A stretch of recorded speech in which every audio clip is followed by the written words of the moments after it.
Iran, Israel, அமெரிக்காவுக்கு நடுவில் ஒரு பெரும் போருங்கிறது தொடங்குச்சு. அதுக்கப்புறமா நடந்த பல விஷயங்கள் நம்ம பார்த்துக்கிட்டு தான் இருக்கோம். இந்த அளவுக்கு அடிச்சுக்கிறதுக்கான காரணம் என்ன? இந்த காரணம் அப்படிங்கிறது இன்றைக்கி நேற்று தொடங்கினது கிடையாது.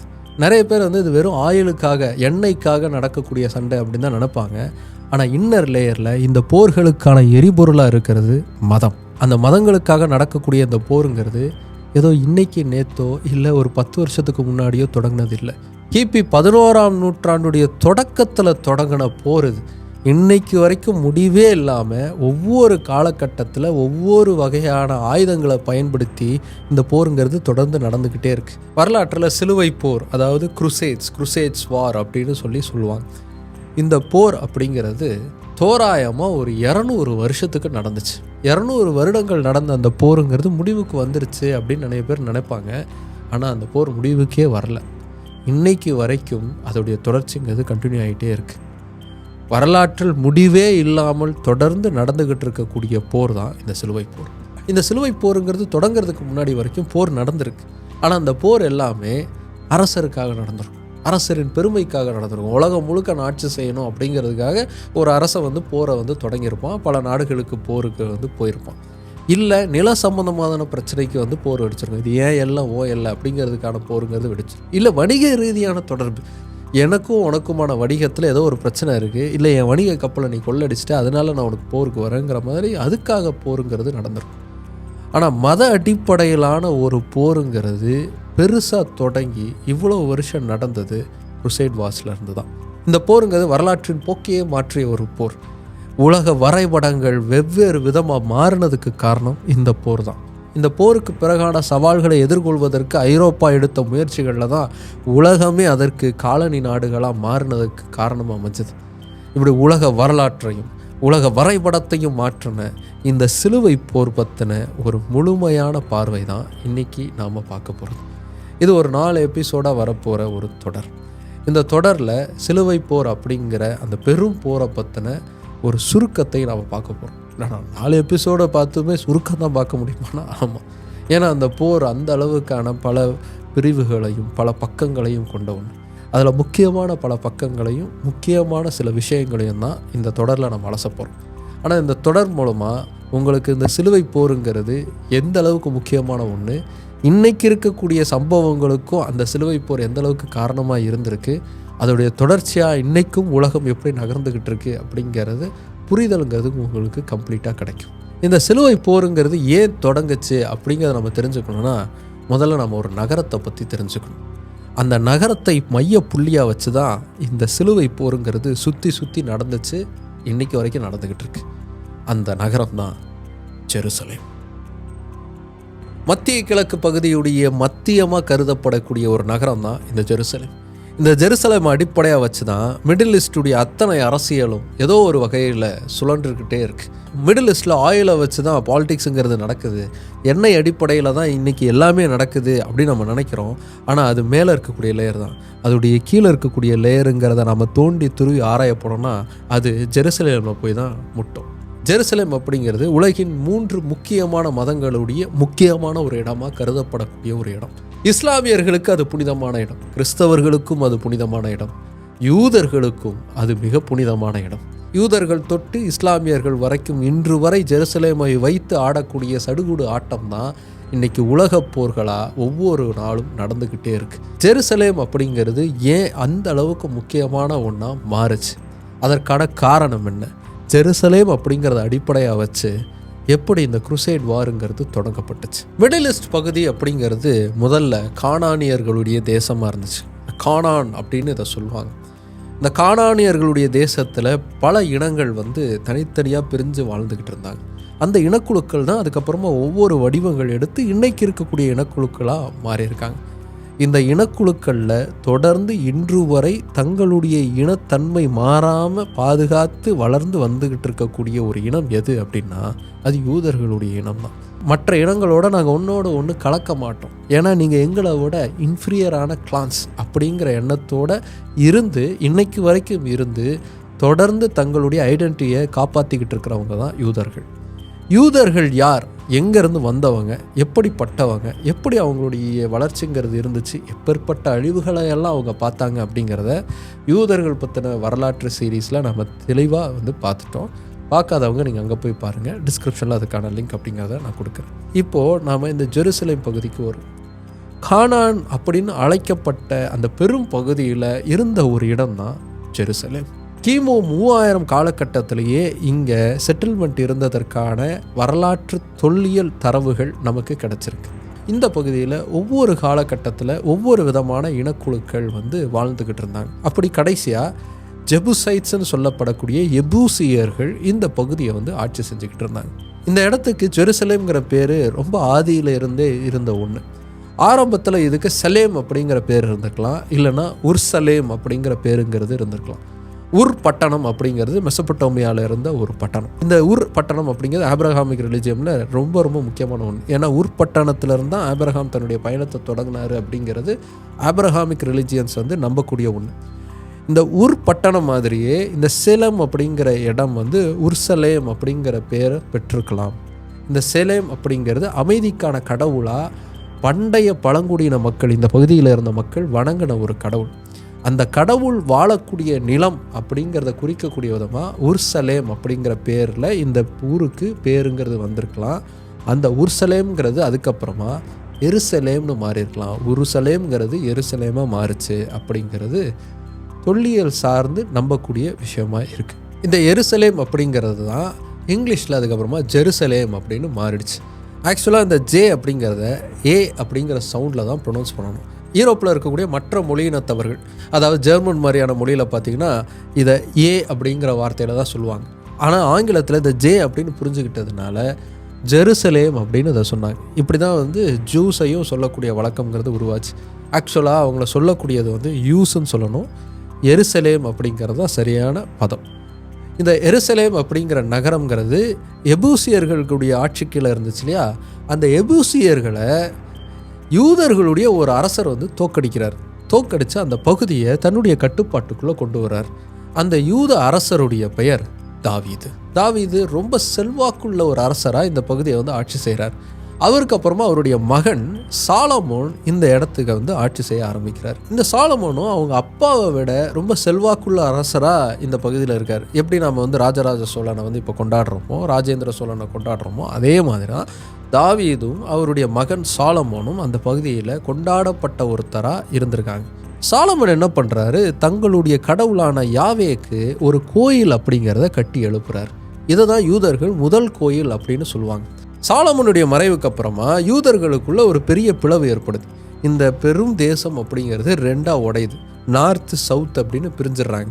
சவுத்தில் இருக்கிறது கிங்டம் ஆஃப் யூடேயான்னு மாறிச்சு, நார்த்தில் இருக்கிறது கிங்டம் ஆஃப் இஸ்ரேல் அப்படின்னு மாறிச்சு. இந்த ரெண்டு பகுதியையும் அதுக்கப்புறமா வெவ்வேறு அரசர்கள் ஆட்சி செஞ்சுக்கிட்டு இருக்காங்க. நார்த்தில் பார்த்திங்கன்னா தொடர்ந்து மிலிட்ரி கேம்பெயின்ங்கிறது நடந்துக்கிட்டு, ஒருத்தர் மாற்றி ஒருத்தர் கழுத்தை விட்டுக்கிட்டு ஆட்சியை பிடிக்கிறதுக்காக ட்ரை பண்ணிட்டே இருக்காங்க. சவுத்தில் பார்த்திங்கன்னா ஓரளவுக்கு ஸ்டெடியான ஆட்சி அப்படிங்கிறது இருக்குது. ஆனால் வளமான பகுதிங்கிறது இஸ்ரேல் பக்கம்தான் இருந்திருக்கு. அவங்க தான் கொஞ்சம் செல்வ செழிப்புள்ளவர்களாக அந்த காலகட்டத்தில் இருந்திருக்காங்க. இந்த பகுதியை அதுக்கப்புறமா 721 காலகட்டத்தில் அசிரியர்கள் அவங்களுடைய கட்டுப்பாட்டுக்குள்ளே கொண்டு வரதுக்காக முயற்சிக்கிறாங்க. நார்த் சைடுங்கிறது முழுக்க அவங்களுடைய கட்டுப்பாட்டுக்குள்ளே போயிடுது. சவுத் சைடுங்கிறது கிங்டம் ஆஃப் யூடேயாங்கிறது தொடர்ந்து ஃபைட் பண்ணிக்கிட்டே இருக்குது. அதுக்கப்புறமா கிமு 605 586 காலகட்டத்தில் பாபிலோனியர்கள் இந்த பகுதியை அவங்களுடைய கட்டுப்பாட்டுக்குள்ளே முழுமையாக கொண்டு வர்றாங்க. பாபிலோனிய அரசர் 2ஆம் நெபுகாத்நேச்சருக்கு யூதர்கள் மேலே என்ன கோபம் வந்துச்சுன்னு தெரியல. இந்த இடமே இருக்கக்கூடாதுன்னு முடிவு பண்ணிட்டார். எருசலேமை ஒட்டு மொத்தமாக தீக்கு இரையாக்குங்கன்னு உத்தரவு போட்டார். யூதர்கள் அத்தனை பேரையுமே தங்களுடைய பாபிலோனிய நாட்டுக்கு அடிமைகளாக எடுத்துகிட்டு போயிட்டார். அது மட்டும் இல்லாமல் சாலமோன் கட்டின அந்த ஆலயம் இருக்கு இல்லையா, அந்த முதல் ஆலயத்தை தரைமட்டமாக இடித்து தள்ளினார் 2ஆம் நெபுகாத்நேச்சர். அதுக்கப்புறம் பெர்ஷிய அரசு, இன்றைக்கி ஈரானோட சண்டை போட்டுட்டு இருக்காங்களே, அந்த ஈரானுங்கிறது அப்போ பெர்ஷியாவாக இருந்துச்சு. பெர்ஷியன் பேரரசுங்கிறது உருவாச்சு. சைரஸ் த கிரேட்டுங்கிற அரசர் பாபிலோனியர்களை தோக்கடித்து இந்த இடத்துக்கு முழுமையான கண்ட்ரோலுக்கு வரார். சைரஸ் என்ன பண்ணுறாருன்னா, யூதர்கள் அவங்களுடைய இடத்துக்கு திரும்பி போகலாம் அப்படின்னு அனுமதி அளிக்கிறார். வரலாற்றில் first declaration of human rights, அதாவது உலகின் முதல் மனித உரிமைகளுக்கான ஆவணம் அப்படிங்கிறது சைரஸ் வெளியிட்ட அந்த ஆவணம் தான் அப்படின்னு சொல்லுவாங்க. யூதர்களுக்கு இந்த உரிமைகள்லாம் இருக்குது, அவங்க ஊருக்கு போகலாம், அங்கே அவங்க கோயிலை கட்டிக்கலாம் மறுபடியும் அப்படிங்கிற உரிமைகள் எல்லாத்தையும் சைரஸ் அனுமதிக்கிறார். அதனால தான் சைரஸை மேசியா அப்படின்னு யூதர்கள் கொண்டாடுவாங்க. சைரஸ் கொடுத்த அந்த அனுமதியின் பேரில் யூதர்கள் திரும்ப அவங்களுடைய எருசலேம் பகுதிக்கு வராங்க. அங்கே 2வது முறையாக அவங்களுடைய கோயிலை கட்டி எழுப்புறாங்க. இதை வரலாற்றில் அவங்க செகண்ட் டெம்பிள் அப்படின்னு சொல்லுவாங்க. அதுக்கப்புறமா இந்த இடம்ங்கிறது யூதர்களுக்கும் ஒவ்வொரு ஆட்சியாளர்களுக்கும், பக்கத்தில் இருந்த ஒவ்வொரு ஆட்சியாளர்களுக்கும் நடுவில் போருங்கிறது வெடிச்சிருக்கு. அவங்களுடைய கண்ட்ரோல்குள்ளே போயிருக்கு, வெளியில் வந்திருக்கு, இப்படி தொடர்ந்து நடந்திருக்கு. உதாரணத்துக்கு சொல்லணும் அப்படின்னா செலுசிட் எம்பையர், இன்றைக்கி சிரியான்னு சொல்கிறோம் இல்லையா, அந்த இடத்துல செலுசிட் எம்பையர்னு ஒரு எம்பையர் இருந்துச்சு. அந்த எம்பையர் இந்த இடத்த ஆக்கிரமித்தாங்க. அதுக்கப்புறமா யூதர்கள் அவங்களுக்கு எதிராக ஒரு பெரும் புரட்சியை செஞ்சாங்க, கொரில்லா தாக்குதல்லாம் நடத்தினாங்க. இப்படி மாறி மாறி ஒவ்வொன்றும் நடந்துக்கிட்டே இருந்துச்சு. அதே மாதிரி அலெக்சாண்டர் இங்கே பெரும் படை எடுத்துக்கிட்டு வந்தார். அலெக்சாண்டர் வராருன்னு தெரிஞ்ச உடனே சண்டையெல்லாம் போடாமல் யூதர்கள் போய் சரணடைந்தாங்க. நீங்கள் தாராளமாக எங்களை ஆட்சி செய்யலாம் அப்படின்னு சொன்னாங்க. அதுக்கப்புறம் அலெக்சாண்டருடைய காலகட்டத்தில் அவருக்கு கீழே இந்த இடம் கொஞ்சம் காலத்துக்கு இருந்துச்சு. இப்படி மாறி மாறி ஒவ்வொருத்தருடைய ஆட்சிக்குட்பட்ட பகுதியாக இருந்த ஜெருசலேம் கிபி 63 காலகட்டத்தில் ரோமானியர்களுடைய ஆட்சிக்குட்பட்ட பகுதியாக அது மாறுது. பாம்பை தன்னுடைய பெரும் படையோடு இந்த இடத்துக்கு மொத்தமாக இந்த இடத்த தன்னுடைய கட்டுப்பாட்டுக்குள்ளே கொண்டு வர்றார். ரோமானிய கவர்னர்கள் தான் இந்த இடத்துக்கு முழுமையான அதிகாரம் படைத்தவர்களாக இருந்தாலும் யூதர்களுக்கும் ரோமானியர்களுக்கும் ஒரு பகை அப்படிங்கிறது தொடர்ந்து இருந்துக்கிட்டே இருந்தது. கிபி 70 காலகட்டத்தில் ஒரு பெரும் புரட்சி அப்படிங்கிறத யூதர்கள் செய்கிறாங்க. அதை அடக்கிறதுக்கு அவங்களுடைய சிறந்த தளபதியான டைட்டஸ் அப்படிங்கிறவர் அனுப்பி வைக்கிறாங்க. டைட்டஸ் ஒரு 10 லட்சம் யூதர்களை கொண்டு குவிக்கிறார். இவங்க கட்டியிருந்த 2ஆம் கோயில் இருக்கு இல்லையா, அந்த கோயிலை ஒட்டு மொத்தமாக தரைமட்டம் ஆக்குறாரு. வெறும் ஒரு சுவர் மட்டும்தான் அங்கே மிச்சம் இருக்குது. அந்த சுவர் தான் இன்னைக்கு வரைக்கும் அங்கே இருக்கக்கூடிய ஒரு இடம். நீங்கள் வீடியோலலாம் பார்த்துருப்பீங்களே, அமெரிக்க பிரசிடென்ட்ஸ்லாம் கண்டிப்பாக ஒரு முறையாவது போய் அந்த சுவரை தொட்டு வழிபடுறத பார்த்துருப்பீங்க. யூதர்கள்லாம் அந்த சுவரை தான் போய் தொட்டு வழிபடுவாங்க. அந்த சுவருங்கிறது தான் இவங்க கட்டின அந்த 2ஆம் கோயிலுடைய மிச்சம். ஆனால் அப்படியே யூதர்கள் அடங்கலை. பர்கோபா அப்படிங்கிற ஒரு யூதருடைய தலைமையில் மறுபடியும் புரட்சி செய்ய முயற்சி பண்ணுறாங்க. ரோமானியர்கள் அதையும் இராணுவத்தை வச்சு அடக்குறாங்க. அதுக்கப்புறம் வேறு வழியே இல்லாமல் ரோமானியர்களுடைய ஆட்சியை நம்ம ஏற்றுக்கிட்டே ஆகணும் அப்படிங்கிற ஒரு நிலைமைக்கு யூதர்கள் தள்ளப்படுறாங்க. அப்படி ரோமானியர்களுடைய ஆட்சியை யூதர்கள் ஏற்றுக்கிட்ட அதே காலகட்டத்தில் ஒரு முக்கியமான நிகழ்வுங்கிறது நடந்துச்சு. உலகம் முழுக்க கொஞ்சம் கொஞ்சமாக கிறிஸ்தவம் அப்படிங்கிறது பரவ ஆரம்பிச்சிருந்தது. இயேசு கிறிஸ்து யூத மண்ணில் பிறந்து அதுக்கப்புறமா வளர்ந்து கிறிஸ்தவத்தை பரப்பி மறைந்து மறுபடி எழுந்ததாக நம்பப்பட்டதற்கு பின்னாடி தொடர்ந்து கிறிஸ்தவங்கிறது உலகம் முழுக்க வளர ஆரம்பிச்சது. அப்போ கிபி 313 அப்போ ரோமானிய அரசராக இருந்த கான்ஸ்டன்டைன் கிறிஸ்தவத்தை தன்னுடைய மதமாக அக்செப்ட் பண்ணிக்கிட்டார். அதனால் கிறிஸ்தவத்துக்கு ஒரு அரசு அங்கீகாரம் அப்படிங்கிறது கிடைக்கிது. நிறைய பேர் வெளிப்படையாக கிறிஸ்தவத்தை பேச ஆரம்பிக்கிறாங்க. அப்போ கான்ஸ்டன்டைனுடைய அம்மா ஹெலினாவும் கிறிஸ்தவத்துக்கு மதம் மாறிடுறாங்க. மாறினதோடு நிற்காம கிபி 326 எருசலேமுக்கு வர்றாங்க. நேரடியாக வந்தவங்க இங்கே பல முக்கியமான இடங்களை அடையாளம் காட்டுறாங்க. என்னென்னா, பைபிளுடைய கூற்றின்படி, கிறிஸ்தவர்களுடைய நம்பிக்கையின்படி எருசலேம் தான் கிறிஸ்தவத்தில் இயேசு கிறிஸ்துவுடைய மிக முக்கியமான ஒரு இடம். இயேசு கிறிஸ்து கடைசியாக சிலுவையில் அறையப்பட்டது இந்த இடம்தான். இந்த இடத்துல தான் அவருடைய அடக்கம் அப்படிங்கிறதும் நடந்துச்சு. அங்கிருந்து தான் அவர் உயிர்த்தெழுந்தார் அப்படிங்கிற நம்பிக்கையும் இருக்குது. அப்படி இயேசு கிறிஸ்துடைய வாழ்க்கையில் மிக முக்கியமான ஒரு அங்கமாக இருக்கக்கூடியதாக இந்த எருசலேம்ங்கிறது பார்க்கப்பட்டுச்சு. அப்படி மிக முக்கியமான அந்த எருசலேம் நகரத்துக்கு ராணி ஹெலினா போய் இந்த இடத்துல தான் இயேசு கிறிஸ்து சிலுவையில் அறையப்பட்டார், இந்த இடத்துல தான் அவர் அடக்கம் செய்யப்பட்டார், இந்த இடத்துல இருந்து அவர் உயிர்த்தெழுந்தார்னு ஒரு 3 இடத்த குறித்து காட்டினாங்க. அப்படி அவங்க அடையாளம் காட்டப்பட்ட அந்த இடத்துல கான்ஸ்டன்டைன் ஒரு ஆலயத்தை கட்டி எழுப்பலாம் அப்படின்னு முடிவு பண்ணுறார். அப்படி ஒரு கிறிஸ்தவ ஆலயத்துக்கான அடிக்கல் அப்படிங்கிறது வைக்கப்பட்டுச்சு. அந்த ஆலயம் அதுக்கப்புறமா ஒவ்வொரு காலகட்டத்தில் பல மாடிஃபிகேஷன்களை சந்தித்து ஒரு பெரும் ஆலயமாக உருவாச்சு. அப்படி உருவான அந்த ஆலயம் தான் இன்னைக்கு வரைக்கும் அங்கே இருக்கக்கூடிய the church of the holy sepulchre அப்படிங்கிறது. இந்த செப்புல்கர் அப்படின்னா பாறையில் குடைந்து உருவாக்கப்பட்ட கல்லறை அப்படிங்கிற பொருளுங்கிறது வரும். அதை தான் இந்த சர்ச்சுக்கான பேர் அப்படிங்கிறதாகவும் வச்சுருக்காங்க. இயேசு கிறிஸ்து இங்கே தான் அடக்கம் செய்யப்பட்டிருப்பார் அப்படிங்கிற நம்பிக்கையில் இந்த ஆலயம் அப்படிங்கிறது உருவாக்கப்பட்டுச்சு. இந்த ஆலயம் உருவாக்கப்பட்டதற்கு பின்னாடி கிறிஸ்தவர்களுடைய மிக புனிதமான ஒரு இடமாக எருசலேம் மாறிச்சு. அதுக்கு முன்னாடி வரைக்கும் யூதர்களுக்கான புனிதமான இடமா அது இருந்துச்சா, அவங்க ஆட்சி செஞ்ச இடமாவும் அது இருந்துச்சா, அதுக்கப்புறமா அந்த ஆலயத்துக்கு ஒவ்வொரு வருஷமும் போய் பலி கொடுக்கறதெல்லாம் அவங்களுடைய பண்டிகையாக இருந்துச்சா, இப்படி எருசலேமில் இருந்த அவங்களுடைய புனித கோயில் அங்கே இருக்குங்கிறனால இந்த இடமே அது புனிதமாக அவங்க பார்த்துக்கிட்டு இருந்த மாதிரி, எருசலேம் அப்படிங்கிறது இயேசு கிறிஸ்துவில் சிலுவையில் அறைந்து அவர் உயிர்த்தெழுந்த இடமா இருக்கிறதுனால கிறிஸ்தவர்களுக்கு இது புனிதமான இடமா மாற ஆரம்பிச்சது.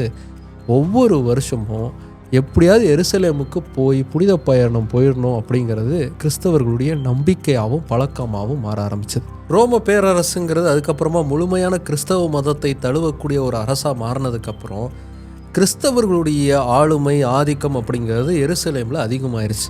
யூதர்களுடைய பிடிங்கிறது அங்கே தளர்ந்து போச்சு.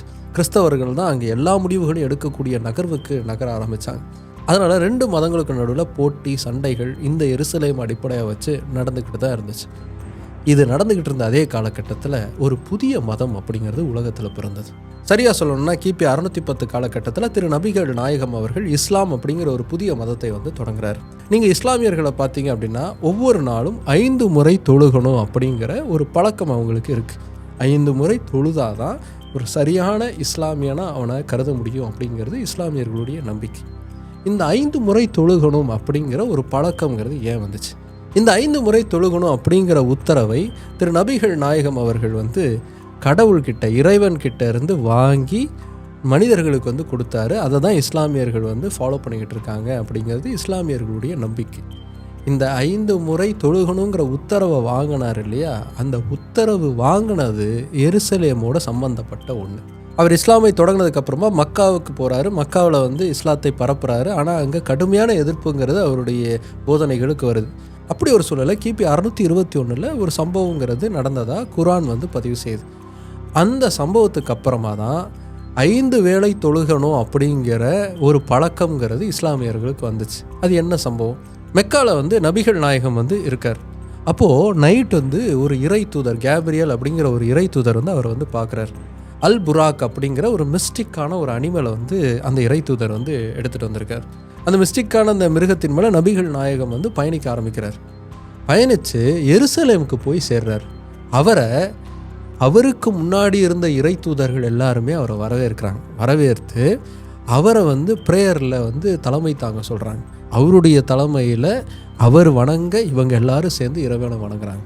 இந்த சம்பவம் அப்படிங்கிறது எல்லா இறை தூதர்களையும் விட மிக முக்கியமான ஒரு இறை தூதராக நபிகள் நாயகம் இருக்கார் அப்படின்னு இறைவன் அங்கீகரித்ததற்கான ஒரு சம்பவமாக இந்த சம்பவம் பார்க்கப்படுது. இப்படி எல்லாரும் சேர்ந்து ப்ரேயர் பண்ணி முடித்ததுக்கப்புறமா அங்கே இருந்து சொர்க்கத்தை நோக்கி நபிகள் நாயகம் எடுத்துக்கொள்ளப்படுறார். அப்படி சொர்க்கத்தை நோக்கி அவர் பயணப்படும் போது ஒவ்வொரு ஸ்டேஜஸ் ஆஃப் ஹெவனை அவர் கடந்து வர்றார். தமிழில் அது ஒவ்வொரு வானத்தை அவர் கடக்கிறார் அப்படின்னு சொல்லப்படுது. இந்த ஒவ்வொரு வானத்திலையும் ஒவ்வொரு தூதரை அவர் சந்திக்கிறார். உதாரணத்துக்கு முதல் வானத்தில் முதல் மனிதனு நம்பப்படக்கூடிய ஆதாம் அவர் சந்திக்கிறார். அவர் தான் முதல் இறை தூதராகவும் கருதப்படுறார். அதற்கு அடுத்த வானத்தில் பார்த்தீங்கன்னா யாஹ்யா அப்புறம் ஈசா அப்படிங்கிற 2 பேரை அவர் சந்திக்கிறார். இவங்க 2 பேரையும் கிறிஸ்தவம் எப்படி பார்க்குது அப்படின்னா ஜான் த பேப்டிஸ்டாவும் அதே மாதிரி ஈசாங்கிறவரை இயேசு கிறிஸ்தவாகவும் கிறிஸ்தவம் பார்க்குது. இப்படி ஒவ்வொரு ஸ்டேஜில் ஒவ்வொரு தூதரை பார்க்குறவர் 6வது வானத்தில் மூசாங்கிற மோசஸை சந்திக்கிறார். 7வது வானத்தில் இப்ராஹிம்ங்கிற ஆபிரஹாமை பார்க்குறார். அதற்கு அப்புறமா ஒரு இலந்தை மர செடிக்கிட்ட அவர் கொண்டு போகப்படுறார். அந்த செடிக்கு கிட்ட என்னாலேயே போக முடியாது அப்படின்னு கேப்ரியல் தூதர் சொல்கிறாரு. அப்படி அந்த மரத்துக்கிட்ட போனப்போ இறைவனையே நேரடியாக சந்திக்கக்கூடிய வாய்ப்புங்கிறது நபிகள் நாயகம் அவர்களுக்கு கிடைக்கிது. இறைவன் நபிகள் அவர்கள்கிட்ட கட்டளைகளை கொடுக்குறார். கடைபிடிக்க வேண்டிய கட்டளைகள் இது அப்படிங்கிற கட்டளைகளை கொடுக்குறார். அதில் ஒரு கட்டளைங்கிறது ஒவ்வொரு நாளும் ஒவ்வொரு மனிதனும் இறைவனை நோக்கி 50 முறை தொழுக வேண்டும் அப்படிங்கிறது.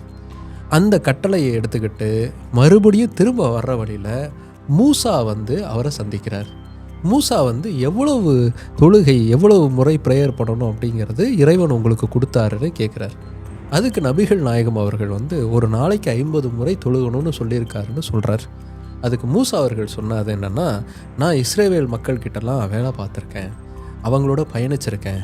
மனிதர்களால் கண்டிப்பாக 50 முறைலாம் தொழுக முடியாது, அதனால் குறைச்சி கேட்டு வாங்க அப்படின்னு நபிகள் நாயகக்கிட்ட சொல்கிறார். இறைவன்கிட்ட மறுபடியும் போகிற நபிகள் அவர்கள், எங்களால் இவ்வளோ நேரம் தான் ப்ரேயர் பண்ண முடியாது, எங்களுக்கு கொஞ்சம் கன்செஷன் தாங்க அப்படின்னு சொல்லி கேட்குறார். அதற்கு இறைவன் ஒரு நாளைக்கு 5 முறை தொழுகணும் அப்படின்னு சொல்லி உத்தரவு தரார்.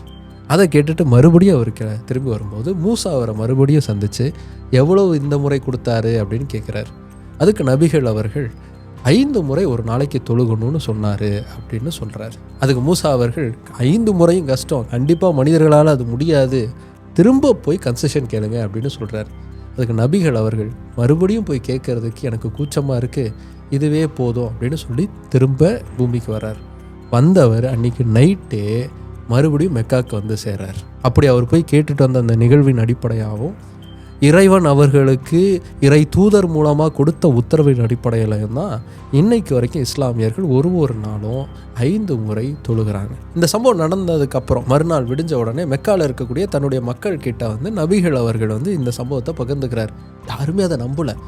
மெக்காவில் இருக்கக்கூடிய அவரை நம்பாத பல பேர் வந்து அதை கிண்டல் பண்ணி கேலி பண்ணி சிரிக்கிறாங்க. ஏன் அப்படி சிரிக்கிறாங்க அப்படின்னா, அந்த காலகட்டத்தில் அது சாத்தியமே இல்லாத ஒரு விஷயம். இப்போ கூட அது சாத்தியமே இல்லாத ஒரு விஷயம். ஏன்னா அப்போது நடைபயணம் மூலமாக தான் ஒவ்வொரு ஊருக்கும் பயணிக்க முடியும். அதிகபட்சம் ஏதாவது விலங்கு மேலே பயணிக்க முடியும்.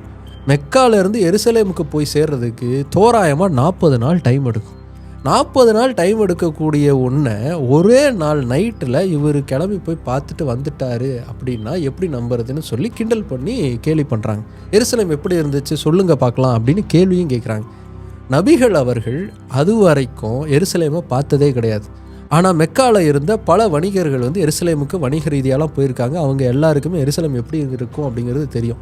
மெக்காவில் இருந்து எருசலேமுக்கு போகாத நபிகள் அவர்கள் எருசலேம் நகரம் எப்படி இருக்கும், அதோடைய கதவுகள் எப்படி இருக்கும், அதோடைய வழிகள் எப்படி இருக்கும் அப்படிங்கிறதையெல்லாம் ரொம்ப தெளிவாக விளக்குறாரு. அங்கே இருந்தவங்க எல்லாருக்குமே ஆச்சரியமாயிடுது. எப்படி இவர் போனதில்லை, ஆனால் இவர் வந்து சொல்கிறாரே அப்படின்னு யோசிக்க ஆரம்பிக்கிறாங்க. அவரை நம்பாதவங்க இஸ்லாத்தில் இருந்து நாங்கள் பின்வாங்கிக்கிறோன்னு அப்போவே வந்து கிளம்பி போயிடுறாங்க. ஆனால் பல பேர் வந்து அவர் சொன்ன வார்த்தைகளை நம்பி அதுதான் உண்மை அப்படின்னு ஏற்றுக்கிட்டு 5 முறை தொழுகிறதுக்கான கமிட்மெண்ட்குள்ளே வர்றாங்க. அப்படி இஸ்லாம்ங்கிறது வளர ஆரம்பிச்சது. இப்படி இஸ்லாத்துடைய மிக முக்கியமான நிகழ்வு இந்த எருசலேமில் தான் நடந்துச்சு அப்படிங்கிறதுனால எருசலேம் அப்படிங்கிறது மெக்கா மதீனாவுக்கு அடுத்து மிக புனிதமான ஒரு இடமாக இஸ்லாமியர்களுக்கும் மாறுது. இப்படி புதிய மதம் உருவாச்சு இல்லையா? இந்த புதிய மதம்ங்கிறது அங்கேருந்த பல இனக்குழுக்களை ஒன்றாக இணைக்குது. அப்படி இணைந்த அந்த இனக்குழுக்கள் ஒரு புதிய அரசுகளாக உருவாகிறாங்க. அப்படி அரசுகளாக உருவானவங்க தங்களுடைய எல்லைகளை அதிகமாக்க ஆரம்பித்தாங்க. இந்த இஸ்லாத்துடைய வரலாறு அப்படிங்கிறது ஒரு பெரும் வரலாறு. எப்படி வந்து ஒவ்வொரு அரசாக அது உருவாச்சு, எப்படி இந்த இடங்களையெல்லாம் ஒன்றாக்குச்சு, இஸ்லாத்துடைய கோல்டன் ஏஜுங்கிறது எதை சொல்லுவாங்க, இதெல்லாமே ரொம்ப டீட்டெயிலான ஒன்று. அதை ஒரு நாள் நம்ம தனியாக ஒரு சீரீஸாக வந்து பார்க்கலாம். அது ஆக்சுவலாக நம்மளுடைய தனி பேஜில் வந்து போடுறதா தான் பிளானாக இருந்துச்சு. ரொம்ப நாளாக அது தள்ளி போய்கிட்டே இருக்குது. இந்த வருஷம் கண்டிப்பாக இஸ்லாம் வரலாறு அப்படிங்கிறத நம்மளுடைய போகன் டிவியில் போடுறதுக்கான முயற்சியை முழுசாக நான் எடுக்கிறேன், காத்துட்ருந்தேன். இப்போ நாம் எருசலேம் கதைக்கு வரும். இப்படி புதிய அரசுகளை இஸ்லாம் உருவாக்கிட்டு இருந்த அதே சமயத்தில் எருசலேம் அப்படிங்கிறது பல ஆட்சியாளர்களுடைய கைக்குள்ளே மாறி கடைசியாக பைசன்டைன் எம்பையர் அப்படிங்கிற ஒரு எம்பையருக்குள்ளே வந்துச்சு. இந்த பைசன்டைன் எம்பையர் அப்படிங்கிறது கிறிஸ்தவத்தை முதன்மையாக கொண்ட ஒரு அரசாக இருந்துச்சு. சரி, அதே சமயத்தில் புதிய அரசுகளை உருவாக்கின இஸ்லாம் மதத்திலேருந்து ராஷுதீன் கேலிஃபேட் அப்படிங்கிற ஒரு புது அரசுங்கிறது வளர்ந்துருந்தது. இந்த அரசுங்கிறது கேலிஃப் உமர் அப்படிங்கிற அரசருடைய கட்டுப்பாட்டுக்குள்ளே இருந்த ஒரு அரசு. இந்த கேலிஃப் உமர் என்ன பண்ணுறாரு அப்படின்னா எருசலேமை தன்னுடைய கட்டுப்பாட்டுக்குள்ளே கொண்டு வர்றாரு. பைசன்டைன் எம்பையரை தோக்கடிச்சிட்டு அவருடைய ஆளுகைக்குள்ளே இந்த இடம் வருது.